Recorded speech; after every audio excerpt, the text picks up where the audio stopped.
We've Always Lived in the Castle by Shirley Jackson, Chapter 3. A change was coming, and nobody knew it but me. Constance suspected, perhaps. I noticed that she stood occasionally in her garden and looked not at the plants she was tending, and not back at our house, but outward, toward the trees which hid the fence, and sometimes she looked long and curiously down the length of the driveway, as though wondering how it would feel to walk along it to the gates. I watched her. On Saturday morning after Helen Clark had come to tea, Constance looked at the driveway 3 times. Uncle Julian was not well on Saturday morning after tiring himself out at tea, and stayed in his bed in his warm room next to the kitchen, looking out at the window beside his pillow, calling now and then to make Constance notice him. Even Jonas was fretful. He was running up a storm, our mother used to say, and could not sleep quietly. All during those days when the change was coming, Jonas stayed restless. From a deep sleep he would start suddenly, lifting his head as though listening, and then on his feet and moving in one quick ripple. He ran up the stairs and across the beds and around through the doors and out and then down the stairs, across the hall and over the chair in the dining room and around the table and through the kitchen and out into the garden, where he would slow sauntering and then pause to lick a paw and flick an ear and take a look at the day. At night we can hear him running, feeling him cross our feet as we lay in bed running up a storm. All of the omens spoke of change. I woke up on Saturday morning and thought I had heard them calling me. They want me to get up, I thought before I came fully awake and remembered that they were dead. Constance never called me to wake up. When I dressed and came downstairs that morning, she was waiting to make my breakfast, and I told her I thought I heard them calling me this morning. Hurry with your breakfast, she said. It's another lovely day. After breakfast on the good mornings, when I did not have to go into the village, I had my work to do. Always on Wednesday mornings I went around the fence. It was necessary for me to check constantly to be sure that the wires were not broken and the gates were securely locked. I could make the repairs myself, winding the wire back together where it had torn, tightening loose strands, and it was a pleasure to know every Wednesday morning that we were safe for another week.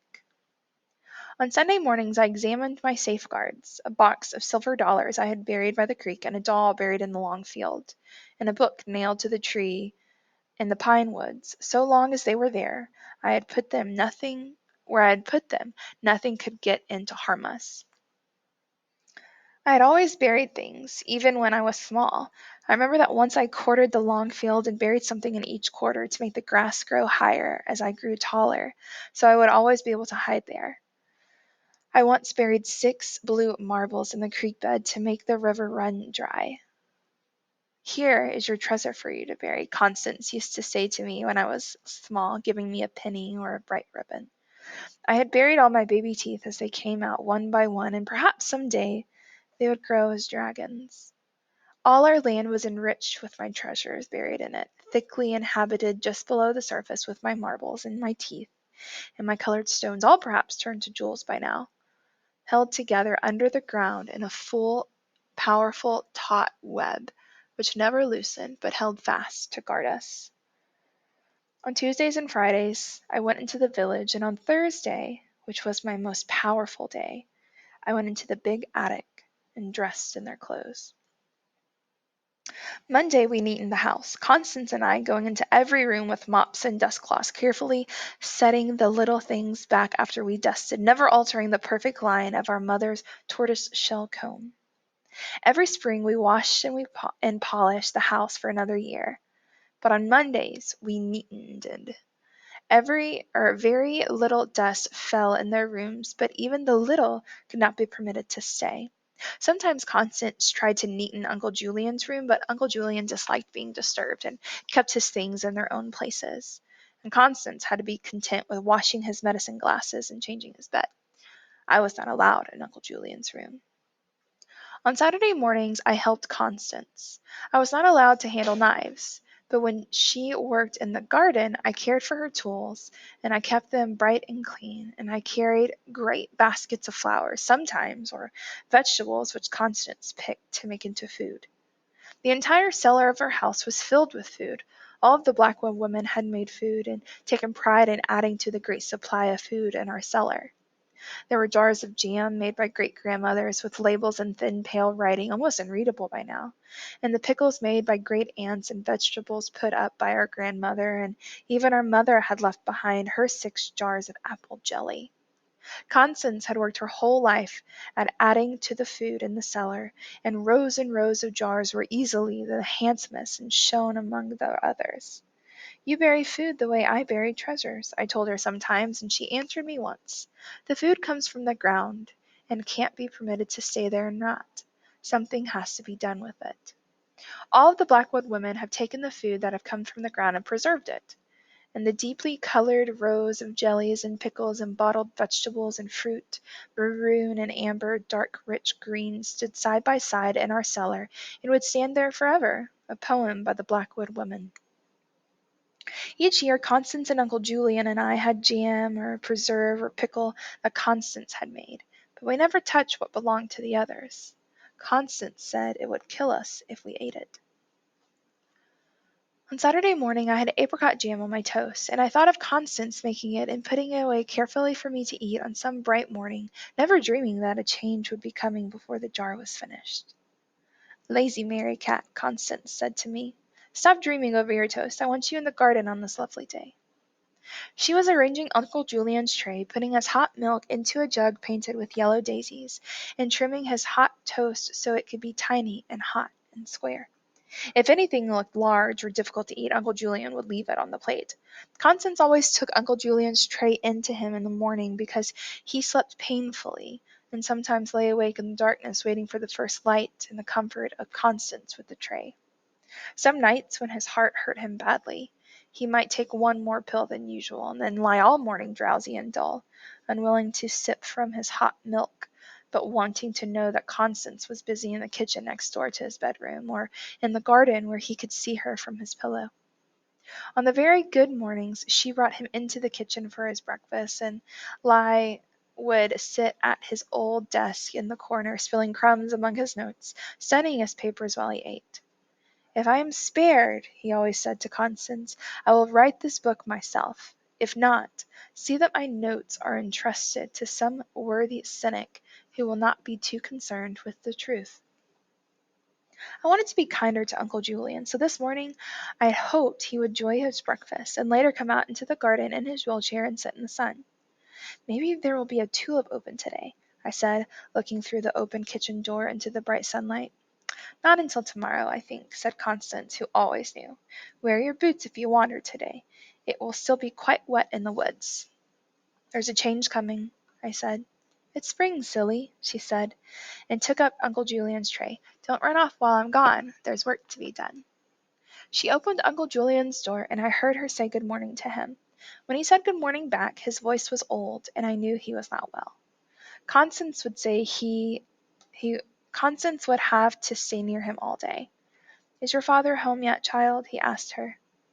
"No, not today," Constance said. "Let me get your other pillow. It's a lovely day." "He's a busy man," Uncle Julian said. "Bring me a pencil, my dear. I want to make a note of that. He's a very busy man." "Take some hot milk. It'll make you warm." "You're not Dorothy. You're my niece Constance." "Drink." "Good morning, Constance." "Good morning, Uncle Julian." I decided I would choose 3 powerful words, words of strong protection, and so long as these great words were never spoken aloud, no change would come. I wrote the first word, melody, in the apricot jam on my toast with a handful of the spoon, and then put the toast in my mouth and ate it very quickly. I was 1/3 safe. Constance came out of Uncle Julian's room carrying the tray. "He's not well this morning," she said. "He's left most of his breakfast and he's tired. If I had a winged horse, I could fly him to the moon. He would be more comfortable there. Later I'll take him out into the sunshine and perhaps make him a little eggnog. Everything's safe on the moon." She looked at me distantly. "Dandelion greens," she said, "and radishes. I thought of working in the vegetable garden this morning, and I don't want to leave Uncle Julian. I hope that the carrots—" She tapped her fingers on the table, thinking. "Rhubarb," she said. I carried my breakfast dishes over to the sink and set them down. I was deciding on my second magic word, which I thought might very well be Gloucester. It was strong, and I thought it would, although Uncle Julian might take it into his head to say almost anything, and no word was truly safe when Uncle Julian was talking. Why not make a pie for Uncle Julian? Constance smiled. You mean why don't I make a pie for Mary Cat? Shall I make a rhubarb pie? Jonas and I dislike rhubarb. But it has the prettiest colors of all. Nothing is so pretty on the shelves as rhubarb jam. Make it for the shelves then. Make me a dandelion pie. Silly Mary Cat, Constance said. She was wearing her blue dress, and the sunlight was patterned on the kitchen floor, and the colors were beginning to show in the garden outside. Jonas sat on the step washing, and Constance began to sing as she turned to wash the dishes. I was two-thirds safe, with only one magic word to find. Later, Uncle Julian still slept, and Constance thought to take 5 minutes and run down to the vegetable garden to gather what she could. I sat in the kitchen table listening for Uncle Julian so I could call Constance if he awakened. But when she came back, he was still quiet. I ate tiny, sweet raw carrots while Constance washed the vegetables and put them away. We'll have a spring salad, she said. We eat the year away. We eat the spring and the summer and the fall. We wait for something to grow and then we eat it. Silly Mary Cat, Constance said. At 20 minutes after 11 by the kitchen clock, she took off her apron and glanced in at Uncle Julian, and went, as she always did, upstairs to her room to wait until I called her. I went to the front door and unlocked it and opened it just as the doctor's car turned into the drive. He was in a hurry always, and he stopped in his car quickly and ran up the steps. Good morning, Mrs. Blackwood, he said, going past me and down the hall. And by the time he had reached the kitchen, he had his coat off and was ready to put it on the back of one of the kitchen chairs. He went directly to Uncle Julian's room without a glance at me or at the kitchen, and then when he opened Uncle Julian's door he was suddenly still and gentle. Good morning, Mr. Blackwood, he said, his voice easy. How are things today? Where's the old fool? Uncle Julian said, as he always did. Why didn't Jack Mason come? Dr. Mason was one of Constance's call the night they all died. Dr. Mason couldn't make it today, the doctor said, as he always said. I'm Dr. Levy, and I've come to see you instead. Rather have Jack Mason. I'll do the best I can. Mr. Blackwood, the doctor said, it is a pleasure to have you as a patient. He closed the door very quietly and thought of using digitalis as my third magic word, but it was too easy for somebody to say. And at last I decided on Pegasus. I took a glass from the cabinet and said the word very distinctly into the glass, and then filled it with water and drank. Uncle Julian's door opened, and the doctor stood in the doorway for a minute. Remember now, he said, and I'll see you next Saturday. Quack, Uncle Julian said. The doctor turned, smiling, and the smile disappeared, and he began to hurry again. He took up his coat and went off down the hall. I followed him, and by the time I came to the front door, he was already going down the steps. Goodbye, Mrs. Blackwood, he said, not looking around, and got into his car and started at once, going faster and faster until he reached the gates and turned into the highway. I locked the front door and went to the foot of the steps. Constance, I called. Coming, she said from upstairs. Coming, Mary Cat. Uncle Julian was better later in the day, and sat in the warm afternoon sun, hands folded in his lap, half dreaming.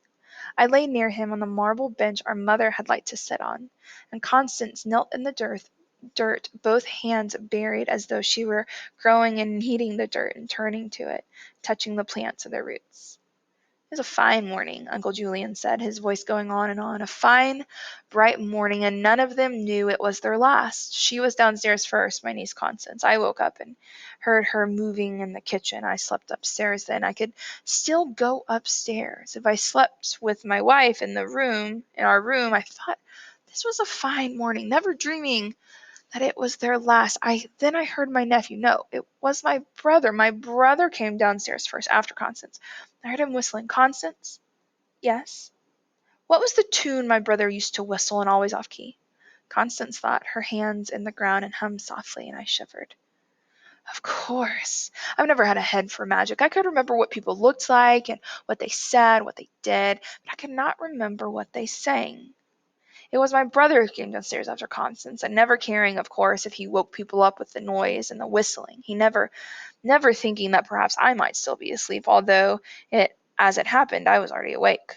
Uncle Julian sighed and lifted his head to look curiously once around the garden. He never knew it was his last morning on earth. He might have been quieter, I think, if he did know. I heard him in the kitchen with Constance, and I said to my wife she was awake too. His noise had awakened her. I'd said to my wife, "You better get dressed. We live here with my brother and his wife after all, and we must remember to show them that we are friendly and eager to help out wherever we can. Dress and go down to Constance in the kitchen." She did as she was told. Our wives always did as they were told, although my sister-in-law lay in bed late that morning. Perhaps she had a premonition and wanted to take her earthly rest while she could. I heard them all. I heard the boy go downstairs. I thought of dressing. "Constance." "Yes, Uncle Julian." I could still dress myself in those days, although that was the last day. I could still walk around by myself and dress myself and feed myself, and I had no pain. I slept well in those days as a strong man should. I was not young, but I was strong. I slept well. I could still dress myself. "Would you like a rug over your knees?" "No, my dear, I thank you. You have been a good niece to me, although there are some grounds for supposing you an undutiful daughter. My sister-in-law came downstairs before I did. We had pancakes for breakfast, tiny, thin, hot pancakes, and my brother had 2 fried eggs, and my wife, although I did not encourage her to eat heavily, since we were living with my brother, took largely of sausage, homemade sausage, made by Constance." "Constance?" "Yes, Uncle Julian." I think if I had known it was her last breakfast, I would have permitted her more sausage. I'm surprised now to think of it, that no one suspected it was their last morning. They might have not grudged my wife more sausage then. My brother sometimes remarked on what we ate, my wife and I. He was just a man and never stinted his food, so as long as we didn't take too much. He watched my wife take sausage that morning, Constance. I saw him watching her. We took a little enough for him, Constance. He had pancakes and fried eggs and sausage, and I felt like he was going to speak to my wife. The boy ate hugely. I'm pleased that the breakfast was particularly good that day. "I could make you sausage next week, Uncle Julian. I think homemade sausage would not disagree with you if you had very little." My brother never grudged our food if we did not take too much. My wife helped wash the dishes. I was very grateful to her. She might have done more, I think. She entertained my sister-in-law and saw to our clothes and helped with the dishes in the mornings, but I believe that my brother thought that she might have done more. He went off after breakfast to see a man on business. He wanted an arbor built. It was his plan to start a grape arbor. I'm sorry about that. We might have been eating jam for our own grapes. I was always better able to chat after he was gone. I recall that I entertained the ladies that morning, and we sat here in the garden. We talked about music. My wife was quite musical, although she had never learned to play. My sister-in-law had a delicate touch. It was always said of her to not play in the evenings. And that morning we thought we would play in the evening as usual. Do you recall I was very entertaining in the garden that morning, Constance? "I was weeding the vegetables," Constance said. "I could hear you all laughing." I was quite entertaining. I'm happy for that now. He was quiet for a minute, folding and refolding his hands. I wanted to be kinder to him, but I could not fold his hands for him, and there was nothing I could bring him, so I laid still and listened to him talk. Constance frowned, staring at a leaf, and the shadows moved softly across the lawn. "The boy was somewhere off," Uncle Julian said at last, in a sad voice. The boy had gone off somewhere. Was he fishing, Constance? "He was climbing the chestnut tree." I remember.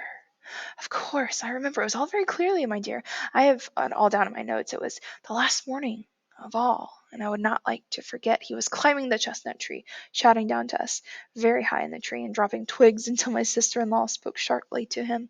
She disliked the twigs falling into her hair, and my wife disliked it too, although she would have never been the first to speak. I think my wife was civil to your mother, Constance. I would hate to think not. We lived in my brother's house, and we ate his food. I know my brother was home for lunch. "We had rarebit," Constance said. I had been wondering, working with the vegetables all morning, and I had to make something quickly for lunch. It was rarebit we had. I often wondered why the arsenic was never put in the rarebit. It is an interesting point, or one I shall bring up forcefully in my book. Why was the arsenic not put in the rarebit? They would have lost some hours of life on that last day, but it would have all been over with that much sooner. Constance, if there was one dish you prepare which I strongly dislike, it is rarebit. I never cared for rarebit. I know, Uncle Julian. I never serve it to you. It would have been most suitable for the arsenic. I had a salad instead. I recall there was apple pudding for dessert left over from the night before. The sun is going down. Constance rose and brushed the dirt from her hands. You'll be chilly unless I take you indoors. It would have been far more suitable in the rare book, Constance. Odd that the point was never brought out at that time. Arsenic is tasteless, you know. Although I swear a rare bit is not. Where am I going? You're going indoors. You will rest in your room for an hour until dinner, and after dinner I will play for you if you like. I can't afford the time, my dear. I have 1,000 of details to remember and to note down, and not a minute to waste. I would hate to lose any small thing of their last day. My book must be complete. I think, on the whole, it was a pleasant day for all of them, and of course, it was much better that we never supposed it'd be our last. I think I am chilly, Constance. You will be tucked away in your room in a minute. I came slowly behind them, unwilling to leave the darkening garden. Jonas came after me, moving towards the light of the house. When Jonas and I came inside, Constance was closing the door to Uncle Julian's room, and she smiled at me. He's practically asleep already, she said softly. When I'm as old as Uncle Julian, will you take care of me? I asked her. If I'm still around, she said, and I was chilled. I sat in my corner holding Jonas and watched her move quickly and silently around our bright kitchen. In a few minutes, and she would ask me to set the table for the three of us in the dining room, and then after dinner it would be a night, and we would sit warmly together in the kitchen, where we were guarded by our house, and no one from outside could see so much as a light.